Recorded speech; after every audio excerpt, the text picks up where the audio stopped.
So करिब I think 5-6 months पछि बल्ल मैले एउटा प्रोको भिडियो यसरी सुट गरेको छु हैन सो धेरैले भन्नु होला कि मैले युट्युब च्यानलको पासवर्ड बिर्से त्यस्तो केही पनि हैन 6 months मैले किन भ्लग गर्न र आई थिंक आफ्टर 6 months मैले यसरी टेक अनबक्सिङ भिडियो गर्दैछु हैन so I am really sorry guys for the delay अब एकदम बल भ्लग आउन छ भ्लग भन्दा अगाडि सानो अनबक्सिङ भिडियो बनाउँ भनेर मैले भिडियो सुरु गर्दैछु So भिडियोलाई अगाडि बढ्नुभन्दा अगाडि I would like to thank Asus Rog mobile solution for giving me this gaming beast. यदि हजुरले पनि ल्यापटप सम्बन्धी र फोन सम्बन्धी डिफरेन्ट डिभाइसेसहरु पर्चेस गर्नु छ भने अहिले Asus Rog एन्ड ल्यापटपले चेक आउट गर्न सक्नुहुन्छ सो यदि मेरो भ्युअर्सहरु अथवा अरु नयाँ भ्युअर्सहरु जुन डिजिटल भित्र हुनुहुन्छ वान्डा search for good gaming laptop original PC बिल्ड्सहरु जति नै हेर्न सक्नुहुन्छ जति नै you want to buy you must have to visit Asus Rog computers and mobile solution and अरु इन्स्टलमेन्टहरुको लागि पनि हामीले फलो गर्न सक्नुहुन्छ फर CCTV क्यामेरास प्रिन्टर्सहरुको लागि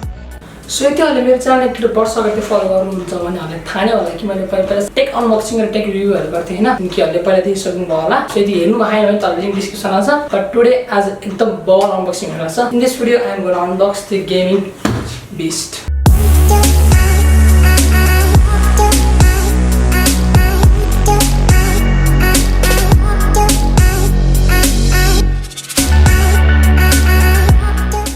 So as you can see here, यत्रो बल लोगो देखि बित्तिकै बुझ्नु होला कि यो ल्यापटप हो ROG strix को logo so let's start it into the unboxing. So box हाम्रो अरू ल्यापटप भन्दा थोरै ठुलो नै पाउँछ because as you can see the size हैन मैले यसलाई कट गरे यसो टाइपको भित्र पाउनुहुन्छ हैन सो फर्स्ट हामी अनबक्सिङ गरौँ यसको भित्र आउने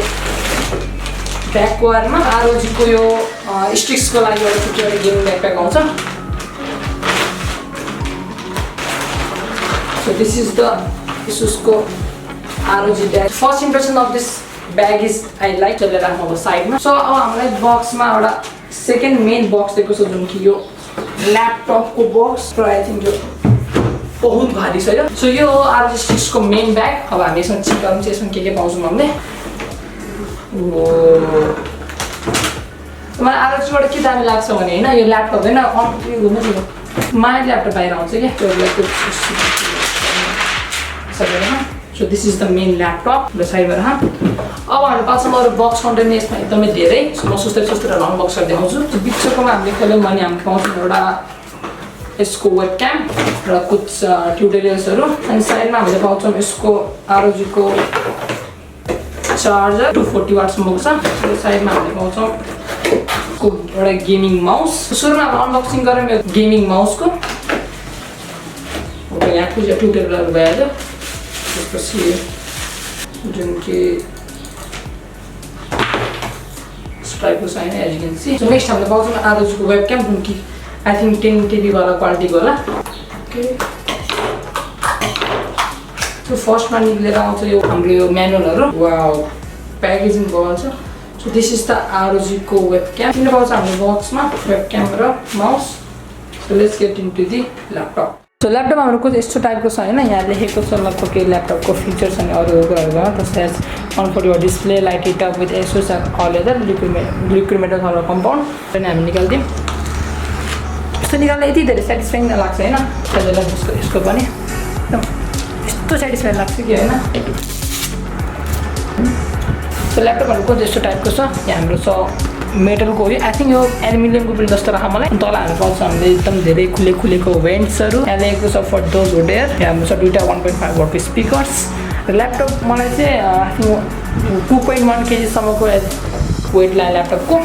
सो एभरेज देखिन्छ यो ROG को लोगो यहाँ एउटा स्ट्याप्सहरु छ आई थिंक यो निकाल्न पनि मिल्छ होला अनि अरु पनि छैन जस्तो लाग्छ मलाई त्यो ल्यापटपहरु छ सिंगल रोटेड डिस्प्लेको बेजस एकदमै पातलो छ obviously किनकि हामीले यसमा वेबक्याम पाउँदैन नि त टकिङ अबाउट यो ल्यापटपको स्पेक्स को बारेमा So the laptop Asus ROG strix G15 comes with the AMD latest Ryzen 7 5800H with RTX 3050 4GB with 95 watt TGP, 16GB of RAM, 3200 MHz clock speed, storage of 512GB NVMe SSD. And talking about wireless connectivity, the laptop comes with the Wi-Fi 6 certified and Bluetooth version 5. And the further upgrades, you can upgrade this laptop up to 2TB of SSD per channel. It means 4TB of SSD, 32GB of RAM. It means single channel 16GB of RAM. के यसको यो कीबोर्डको बारेमा keyboard चाहिँ एकदम single वाला हैन यहाँ हजुरको नम्बर वाला छुट्टै हामीले पाउनु हुँदैन सर N7 5000 सिरिज र RTX Wi-Fi 6 certified and here लेखेको छ 8 core processor Ryzen को so let's boot it up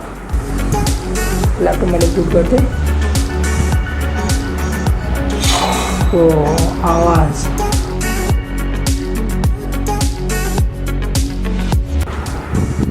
okay. So यहाँ हाम्रो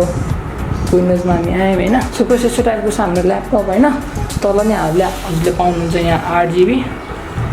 and this is full 8GB र हजुरको 8GB चाहिँ हाम्रो हार्मोनी क्रेडिटहरूले कस्टमाइज गर्न सक्नुहुन्छ। यो हाम्रो चाहिँ किबोर्ड जुन कि फुल 4 8GB वाला हो and this is the laptop. So yes, this is all about this gaming beast, this gaming laptop. र यदि हजुरले यसको ल्यापटपको बारेमा फुल डिटेल्सहरू, यसको गेमिङ बेन्चमार्क्सहरू, यसको पर्फर्मेन्सहरू जतिहरू चाहिएको छहरूले मलाई एकचोटि भिडियोको कमेन्ट सेक्सनमा भन्न सक्नुहुन्छ। So thank you for watching this video होइन। आई होप हजुरले मेरो अनबक्सिङ भिडियो राम्रो लाग्यो होला। If you really enjoy this video please like share subscribe my channel. Love you.